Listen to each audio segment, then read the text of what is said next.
नमस्कार, मनोजाल.com देख रहे हैं आप। आपके साथ मैं हूं सुमित चौधरी और लेकर हाजिर हैं हम एक बार फिर से आपका पसंदीदा कार्यक्रम कुछ किस्से, कुछ बातें। कुछ किस्से होंगे, कुछ बातें होंगी, उनकी गहराई होगी, पर्दे के पीछे वो बातें आखिर किस तरीके से घटित हुई, क्या कुछ उसके पीछे वजह रही।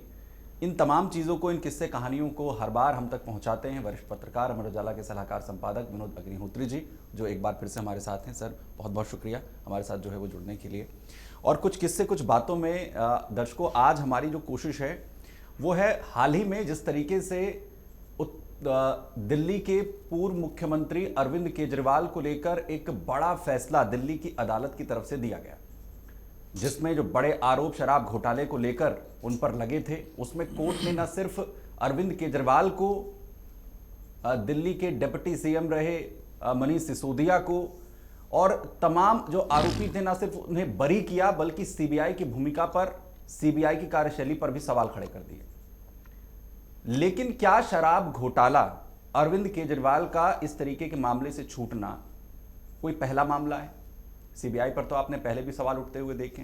पूर्व में ऐसे और कौन कौन से मामले हुए हैं जो बेहद हाई प्रोफाइल रहे, जिनका बड़ा राजनीतिक तौर पर भी जो असर है वो देखने को मिला, और उन मामलों में आगे जाकर क्या कुछ हुआ, उनके किस्से क्या हैं, वो किस्से आज आप तक जो है पहुंचाने की कोशिश करेंगे। सर, एक बार फिर से आपका बहुत बहुत शुक्रिया। और सर, क्योंकि इस मामले ने बहुत सवाल जो हैं वो खड़े भी करे हैं राजनीतिक भूमिकाओं को लेकर, और ये राजनीति के अंदर कहा जाता रहा है कि जो तमाम सीबीआई जैसी एजेंसियां हैं, मसलन ईडी हुई, उनका इस्तेमाल जो है वो राजनीतिक पार्टियां अपने फायदे के लिए करती रही हैं जो सत्ता में रही हैं, और दूसरे विपक्ष को उसका नुकसान उठाना पड़ा है। पूर्व में सिर्फ शराब घोटाले का जिक्र ना हो, सिर्फ 2G घोटाले की बात कर ले, कॉमनवेल्थ की बात कर लें, ऐसे कई घोटाले हैं। बोफोर्स, हम कुछ देर पहले बात भी कर रहे थे, बोफोर्स का इस तरीके का मामला। ऐसे और कैसे, किस तरीके से ये जो मामले हैं वो आए, और जब कोर्ट में ये नहीं टिक पाते हैं और सीबीआई की भूमिका पर सवाल उठता है, तो इसे किस तरीके से देखा जाए? देखिए, इस तरह हाई प्रोफाइल उच्च स्तरीय भ्रष्टाचार का मुद्दा, सबसे पहला मामला जो आया था वो नेहरू जी के टाइम में ना, वो जीप घोटाला था। और उसको उठाया किसने था? उठाया था नेहरू जी के दामाद फिरोज गांधी जी ने, इंदिरा गांधी के जो पति थे और लोकसभा में एमपी थे उस समय वो। आप सोचिए, कल्पना कीजिए कि एक दामाद अपने ही ससुर की सरकार के खिलाफ भ्रष्टाचार का मुद्दा लोकसभा में उठा रहा है, और ससुर प्रधानमंत्री है, वो भी नेहरू जी जैसा ससुर। आज नेहरू जी को गालियां देने वाले बहुत लोग मिल जाएंगे, बिल्कुल, आलोचना करने वाले, और नेहरू जी ने उसको सुना, उस पर जांच बिठाई, छागला कमेटी की जांच बैठी, और उसको लेकर के टीटी कृष्णामाचारी उस वक्त जो वित्त मंत्री थे, उनका इस्तीफा हुआ। उस वहां से कहानी शुरू होती है। फिर मुंदड़ा कांड और कई सारे इस तरह से कांड और आए, लेकिन बाद में जो सबसे हाई प्रोफाइल था, जो सीधे सीधे किसी प्रधानमंत्री के ऊपर उंगली उठी थी, वो था बोफोर्स। बोफोर्स घोटाला जो है वो राजीव गांधी के खिलाफ था। और उसके पहले जब इंदिरा गांधी 1970 में चुनाव हारी और जनता पार्टी की सरकार बनी, तो इंदिरा गांधी के खिलाफ मुकदमा चलाया गया, और वो आपातकाल की जातियों को लेकर के था। उसमें बहुत सारे मुद्दे थे। शाह कमीशन बना, इंदिरा गांधी की पेशी हुई, उनकी गिरफ्तारी भी हुई। फिर वो जब उनको ले जाया जा रहा था तो वो बाथरूम जाने के बहाने वो उतर गई और पुलिया पर ही धरना दे के बैठ गई, और उसके बाद तब तक खबर हो गई और कांग्रेस के तमाम कार्यकर्ता पहुंच गए, उन्होंने घेराव कर लिया। फिर उनकी जमानत हुई, और वो शायद पहली प्रधानमंत्री थी देश की जो सत्ता से हटने के बाद जिनकी गिरफ्तारी हुई थी। फिर कोर्ट में उनकी पेशी होती थी और वो जाती थी।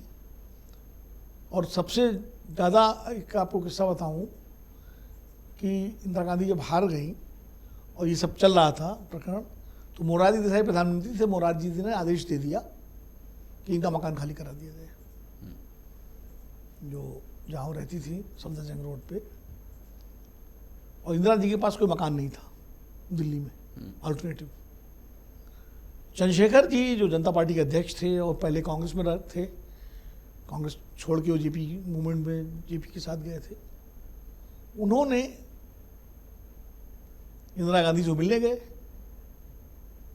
कर्टसी में और उनसे पूछा कि कोई तकलीफ, तो इंदिरा जी ने कहा तकलीफ क्या, नोटिस आ गया मकान खाली करने का, अब मेरे पास तो कोई घर है नहीं, अब मैं कहाँ जाऊंगी। तो चंद्रशेखर ने कहा नहीं, आपको मकान नहीं खाली करना पड़ेगा। और चंद्रशेखर जी गए, मोरारजी देसाई से वो झगड़ा किया उन्होंने कि मोरारजी देसाई और चौधरी चरण सिंह कहते थे मकान खाली हो जाए, लेकिन चंद्रशेखर जी ने बीइंग पार्टी प्रेसिडेंट, जनता पार्टी के अध्यक्ष, उन्होंने अपना फुट डाउन किया, वीटो किया और इंदिरा जी का मकान खाली नहीं होने दिया। जबकि चंद्रशेखर जी भी जेल में रहे इमरजेंसी में। तो कई बार बड़े नेताओं के बीच में आजकल तो बड़ी विचित्र स्थिति हो गई। आजकल तो किसी नेता पर एफआईआर दर्ज हो जाए, वो सच्ची है कि झूठी है, कि हम सब उसको चोर बता देने लगते हैं। विपक्षी भी तुरंत चोर बताने लगते हैं और मीडिया भी बताने लगता है और बड़ा घेरा लगा करके उसकी खबर चलाता है और पूरे सार्वजनिक विमर्श में उसकी छवि जो उसने दशकों में बनाई है वो धूल दूसरी हो जाती है, बाद में कोर्ट से छूटता रहे। जो मीडिया ट्रायल्स, मीडिया ट्रायल उस समय ये नहीं था। उस समय ठीक है, इंदिरा जी पर मुकदमा चल रहा था, लेकिन चंद्रशेखर जी गए, चंद्रशेखर जी ने उनकी मदद की। और सबसे और दिलचस्प बताऊं आपको, इंदिरा जी ये चुनाव, मैं ये बता रहा हूं कि राजनीतिक मुकदमेबाजी, राजनीतिक विरोध वो अपनी जगह था, व्यक्तिगत रिश्ते अपनी जगह थे। जयप्रकाश नारायण जो उस वक्त इंदिरा जी के विरोध के सबसे बड़े प्रतीक थे और इंदिरा जी ने उनको जेल में डाला, उनकी किडनी खराब हुई, उनकी डायलिसिस होती थी, सब कुछ था, बाद में जेपी छूटे। लेकिन जब 77 में इंदिरा गांधी हारी और जनता पार्टी जी की विजय रैली रामलीला मैदान में हो रही थी, तो जेपी सबसे पहले मिलने किससे गए? इंदिरा गांधी से। और दिलचस्प बात यह है सुमित कि 64 करोड़ की दलाली का आरोप था उस समय बोफोर्स सौदे में, और उसमें जो पैसा खर्च हुआ जांच में, जितनी टीमें सीबीआई की स्विट्जरलैंड और स्वीडन और लंदन सब जगह गई, पता नहीं कितने 100 करोड़ खर्च हुआ। वो आंकड़ा मुझे एग्जैक्ट याद नहीं है, कोई 800 करोड़ बता रहा, कोई कुछ बता रहा, पता नहीं, बहुत पैसा खर्च हुआ उसमें, उसकी जांच में। और जांच में क्या हुआ? कुछ नहीं निकला, बाद में बंद हो गई, सब सारे बरी हो गए। सर, ये जो हुआ अरविंद केजरीवाल वाले प्रकरण में, हमें याद है अन्ना हजारे का पूरा आंदोलन, उसके बाद अरविंद केजरीवाल अपने हाथों में कुछ पेजेस लेकर कांग्रेस पर, सोनिया गांधी पर, मनमोहन सरकार पर किस तरीके के गंभीर आरोप भ्रष्टाचार के जो हैं वो लगाते थे। कुछ वैसी ही स्थितियां क्या अरविंद केजरीवाल के साथ नजर नहीं आती? देखिए, ये तो ऐसा है कि अरविंद केजरीवाल जी का जो राजनीतिक उदय हुआ वो भ्रष्टाचार विरोधी आंदोलन से हुआ, अन्ना आंदोलन के जरिए। और मुझे याद है वो दौर जब जंतर मंतर पर ये सारे अन्ना आंदोलन के जो सेनानी थे वो सब उस तत्कालीन यूपीए सरकार के सारे मंत्रियों के फोटो लगा करके, लगभग सारे मंत्रियों के, उसे प्रणब मुखर्जी, शरद पवार, चिदम्बरम, कोई ऐसा मंत्री नहीं बचा था, सोनिया गांधी और नेता मनमोहन सिंह, जिसके फोटो लगा के उन्होंने उनको सबको भ्रष्टाचार का प्रतीक बना दिया हो। शीला जी पर तो उन्होंने बाकायदा ऑटो में, हर ऑटो में ईमानदार और बेईमान करके पोस्टर लगवाए थे। कॉमनवेल्थ और 2G को लेकर के, और पूरा माहौल ऐसा बना दिया गया था कि पूरा मनमोहन सिंह की कैबिनेट सारे भ्रष्ट हैं और सब जो है, और अरविंद केजरीवाल तो कहते थे एक बार सत्ता आई तो मैं सबको जेल भेज दूंगा, सोनिया गांधी को तो घर से घसीट के जो है गिरफ्तार करूंगा। ये सारे चीज़ें बयान उनके पब्लिक डोमेन में हैं। बोफोर्स का मामला बिल्कुल था और राजीव गांधी चुनाव हार चुके थे, विश्वनाथ प्रताप सिंह प्रधानमंत्री बन चुके थे, सीबीआई के डायरेक्टर थे उस समय मुखर्जी साहब, पश्चिम बंगाल, पूरा नाम मैं भूल रहा हूँ, AK मुखर्जी थे शायद, या वो पश्चिम बंगाल काडर के IPS अफसर थे, और राजीव गांधी के समय सीबीआई के डायरेक्टर बने थे। उस समय जो प्रक्रिया थी वो आज जैसी नहीं थी, वो कमेटी नहीं थी, उसमें सीधे PMO से अपॉइंटमेंट होता था, अपॉइंटमेंट कैबिनेट कमेटी के जरिए, और उसमें राजीव गांधी ने उनको बनाया था। उनको बनवाने वाले, मतलब बनवाने से मेरा मतलब उनका नाम राजीव गांधी को सजेस्ट करने वाले एक सज्जन जो अभी भी हैं, और मैं उनका नाम भी ले सकता हूँ क्योंकि उनको इस बात को कहने में कोई संकोच नहीं होगा, उन्होंने ही मुझे किस्सा बताया था, पंडित NK शर्मा जी, जो बाद में नरसिंह राव जी के सलाहकार भी रहे। उन्होंने राजीव जी को उनका नाम सजेस्ट किया था। जैसा पंडित जी ने बताया कि राजीव जी से उनका बहुत मिलना जुलना था, तो उन्होंने सजेस्ट किया था ना, और उसमें मुखर्जी साहब सीबीआई डायरेक्टर बने। बोले राजीव गांधी को कुर्सी से हटे हुए, प्रधानमंत्री पद से हटे हुए साल भर महीना भर हुआ होगा कि अचानक एक दिन मुखर्जी साहब का फ़ोन पंडित एन के शर्मा को गया कि पंडित जी आपको अगर संभव हो तो आप जरा मेरे ऑफिस एक कप चाय पीते हुए जाइएगा। तो उन्होंने मजाक किया कि ये क्या सीबीआई अफसर डायरेक्टर मुझे तलब कर रहे हैं या फ्रेंडली कॉल है। तो हंसते हुए बोले नहीं, मैं आपसे रिक्वेस्ट कर रहा हूँ। पंडित जी गए उनका ऑफिस, तो उन्होंने मुखर्जी साहब ने एक लिफाफा उनके आगे रख दिया। तो उन्होंने देखा, बोले क्या है, बोले खोलिए। तो खोला तो उसमें मुखर्जी साहब का इस्तीफा था, जो प्राइम मिनिस्टर उन्होंने प्रधानमंत्री के नाम, सरकार के नाम, जो भी सक्षम अधिकारी होता है जिसको लिखा जाता है। तो उन्होंने ये क्या है, ये आप क्यों? बोले मैं ये भेजने से पहले, चूंकि आप इंस्ट्रूमेंटल थे मुझे यहाँ तक बनवाने में, इसलिए मैं आपको जानकारी देने के लिए मैंने बुलाया कि मैं इस्तीफा दे रहा हूँ। तो उनका ऐसा क्यों? उनका इसलिए कि मुझे ये फैक्स पीएमओ से आया है, फैक्स दिखाया उन्होंने कि इमीडिएट बोफोर्स केस में, चूंकि जहाँ सीबीआई को मैं दे दी गई थी, आप एफआईआर दर्ज करके राजीव गांधी को उसमें नेम्ड करिए और उनको अरेस्ट करिए। बोले मेरे लिए समस्या ये हो गई है कि बिना किसी ठोस एविडेंस के मैं उसी आदमी के खिलाफ एफआईआर करूं और अरेस्ट करूं जिसने मुझे सीबीआई डायरेक्टर बनाया है। तो इससे अच्छा है मैं अपना इस्तीफा दे दूं, बाकी आगे जो देखिए। तो पंडित जी कहते हैं, मुझे बताते हैं एन के शर्मा जी, कि उन्होंने कहा कि अच्छा ये बताइए आप इस्तीफा दे देंगे तो जो दूसरा आएगा इनका अपॉइंटी, वो तो इस काम को सबसे पहले करेगा और राजीव गांधी अरेस्ट हो जाएंगे। तो कहा साहब मैं क्या करूँ, मैं सब मैं तो, बोले आप ये करिए, आप चाहते हैं कि राजीव गांधी अरेस्ट ना हो तो आप कुर्सी पर रहिए।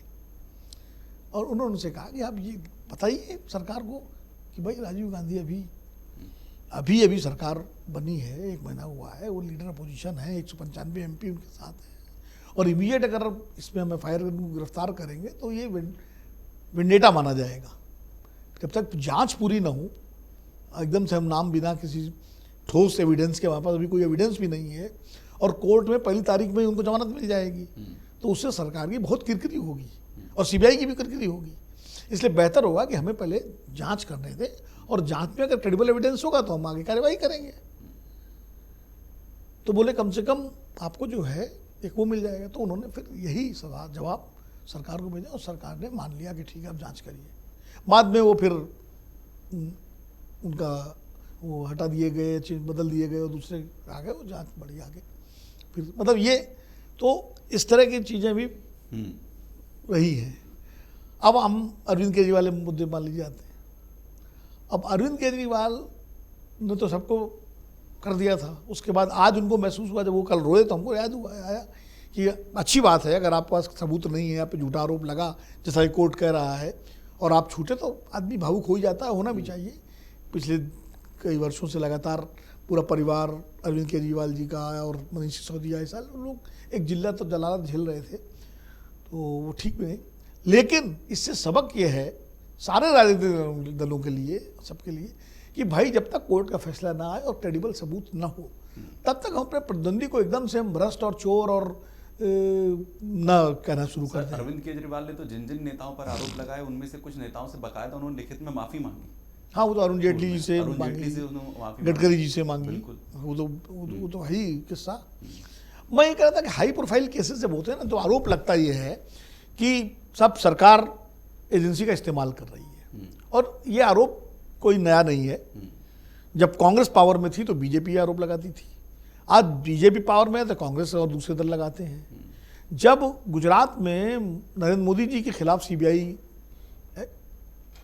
और सुप्रीम कोर्ट ने एसआईटी बनाई थी और जांच कर रही थी, तो बीजेपी का यही आरोप होता था, और मोदी जी को तो 9-9 घंटे जाकर के एसआईटी के सामने पेश हुए और उन्होंने वो किया। अमित शाह जी पे मुकदमा हो गया था और वो बाद में जाके उनको कोर्ट से मिला।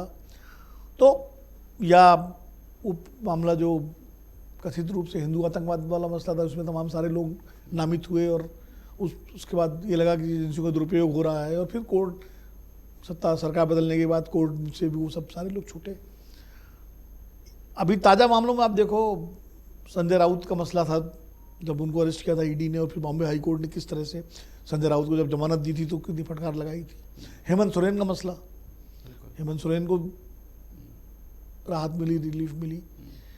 तो ये मैं कह रहा हूँ कि डीके शिवकुमार की जमानत हुई बाद में, अभी वो ईडी वाला केस अभी उनका है। तो मेरा कहने का मतलब है कि हाई प्रोफाइल केसेस में एजेंसीज एक्शन तो लेती हैं, एक्शन इतनी तत्परता से लेती हैं कि पूरा मीडिया ट्रायल हो जाता है और आदमी को एकदम कटघरे में खड़ा कर दिया जाता है, और बाद में जब वो कोर्ट से छूटता है व्यक्ति तो उसका वो रिपेयर नहीं होता,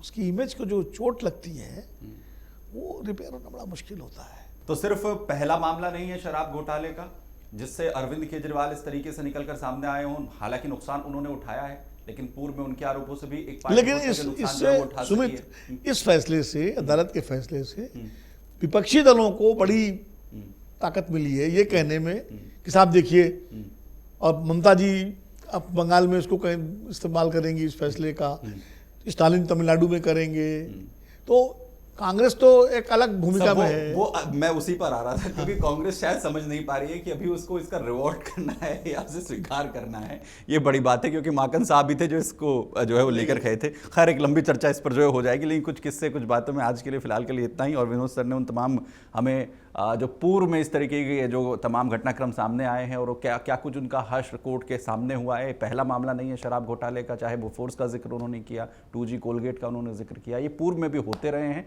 और उम्मीद कीजिए कि भविष्य में इस तरीके की जो उम्मीदें हैं या फिर इस तरीके के जो मामले हैं वो कुछ कम हो और तस्वीर कुछ यहाँ पर बदलें। विनोद जी बहुत शुक्रिया हमारे साथ जो है जुड़ने के लिए, कुछ किस्से कुछ बातें में उन तमाम चीज़ों का जिक्र यहाँ पर करने के लिए बहुत बहुत धन्यवाद। अब हमारे तमाम दर्शकों भी हमारे साथ यहाँ पर जुड़ने के लिए, और ऐसी तमाम खबरों के लिए आप बने रहिए अमर उजाला के साथ। बहुत धन्यवाद। अगर आप ये वीडियो YouTube पर देख रहे हैं तो हमारे चैनल को सब्सक्राइब कर बेल आइकन दबाएं, और Facebook पर देख रहे हैं तो हमारे पेज को लाइक करें।